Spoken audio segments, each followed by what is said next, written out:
I think humans wildly underestimate how much their nervous system is talking for them before they even open their mouth. People think communication is words. It's not.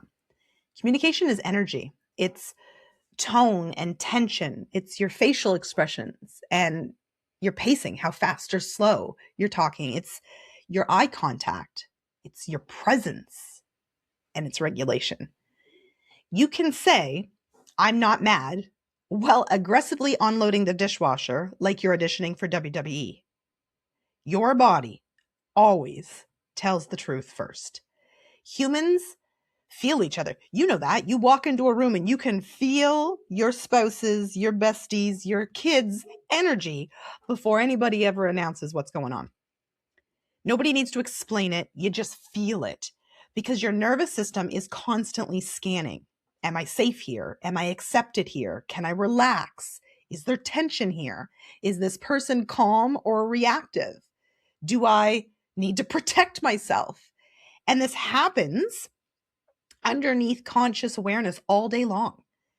And honestly, I think a huge percentage of relationship problems are actually regulation problems disguised as communication problems. Because when we are overloaded, the way in which we communicate shifts, it changes. We start to interpret things differently. We take things maybe a little bit more personally. We might react differently. We hear things differently and we respond differently. A neutral sentence can suddenly feel hostile, or a delayed text from somebody you've been waiting for a response back might feel like rejection, or feedback might feel like you're being attacked, or somebody asks you a question and instantly you feel like you're being criticized. And then people say, well, we just communicate differently. And my answer to that is maybe. Or maybe one or both nervous systems are just overloaded.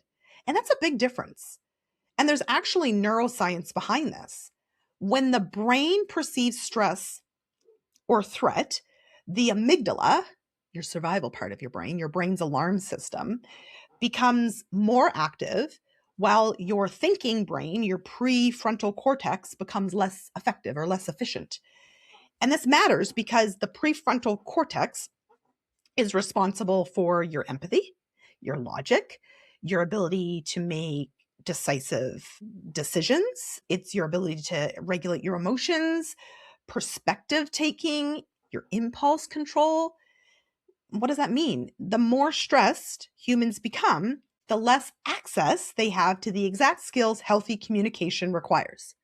So when people say things like, I don't know why I snapped, or I don't know why I shut down, or I don't know why I got so defensive, there is literally biology that's been involved there. So it's not just character, it's not just personality. And this shows up everywhere, all across the world, 8 billion people. In marriages, in teams, in parenting, in friendships, in leadership. And what's interesting to me is research on emotional contagion shows that emotions spread through groups incredibly fast. Humans, we mirror each other constantly. So one anxious person over here can dysregulate an entire room. One calm person can settle it. And I know you've experienced this. Leader walks into the meeting stressed, everybody tightens up. A parent is emotionally reactive. I know I've been there, right? And the whole house feels tense. If mama's in a mood, my son literally will be like, I'm going to go downstairs and game, right? Or, one person starts spiraling emotionally in a relationship and suddenly both nervous systems are completely activated. Humans, we transfer our state all the time without knowing it, without wanting to receive it. And that's why your emotional state matters. It's why being aware of it matters so much more than we realize. And to me, this is where it really starts to make sense. Most of us think that we're reacting to just the current situation, the current moment.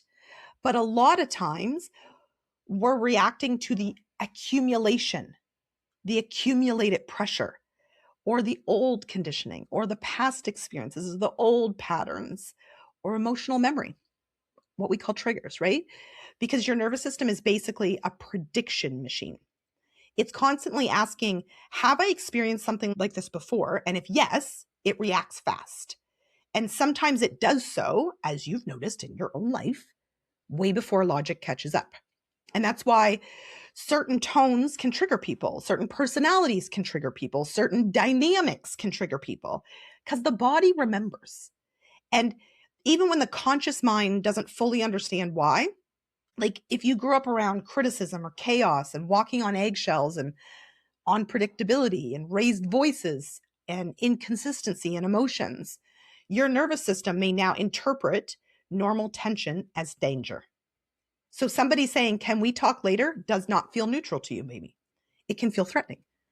And that's important to understand because people often shame themselves for their reactions without realizing their nervous system learned those patterns somewhere else long before. And now that does not mean we get to weaponize that or weaponize our wounds, if you will, and make everybody responsible for our triggers, because I do not believe that. That's not being an emotionally intelligent human either. Healing is not, this is just how I am, right? It's not. Part of emotional maturity is recognizing what our triggers are and what our patterns are without making them everybody else's responsibility to manage. That's the real work. And honestly, I think one of the biggest missing skills in modern life is nervous system awareness. People know their step count and their calorie count and their follower count, but they have no idea what dysregulation feels like in their own body. So let's talk about it. Dysregulation can look like talking faster. It can be interrupting. It can be doom scrolling. It can be tight chest or jaw clenching, withdrawing, procrastination, snapping at people.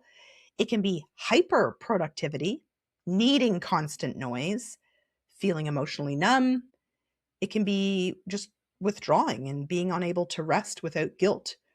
Sometimes people are going through all of these things, and the reality is they're just overloaded.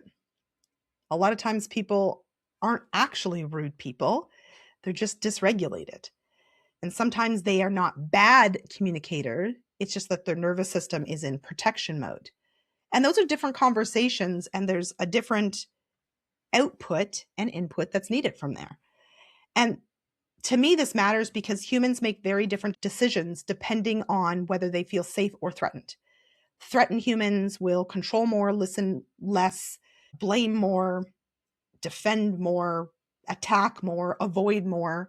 And when you're in a safe mode, you'll collaborate, you'll connect, you'll problem solve, you'll repair, you'll listen, you'll adapt. And that's why psychological safety matters so much in teams and in relationships. Humans communicate best when their nervous system is not busy surviving.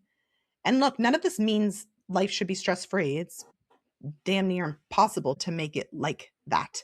Stress is a part of being human, and pressure is a part of growth. That's how we grow and become better.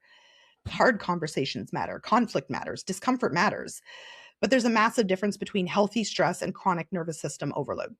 One builds capacity and the other one erodes it.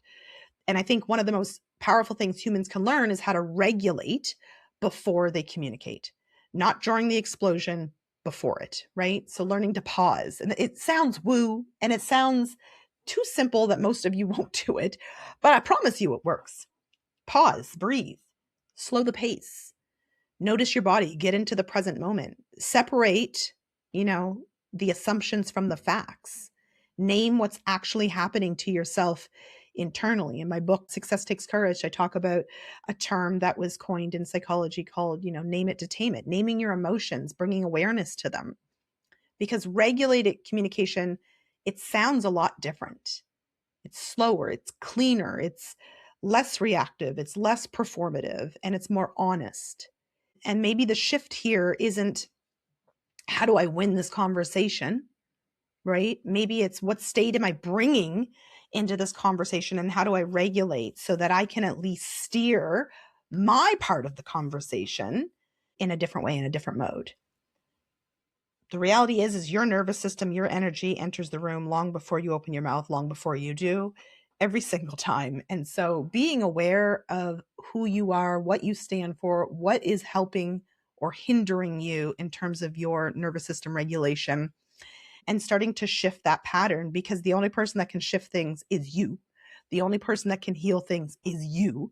And so I think we need to stop looking externally and we need to start looking internally and taking responsibility for that.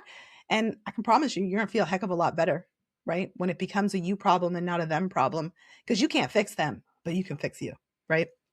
Anyway, I hope you have an amazing day, everybody.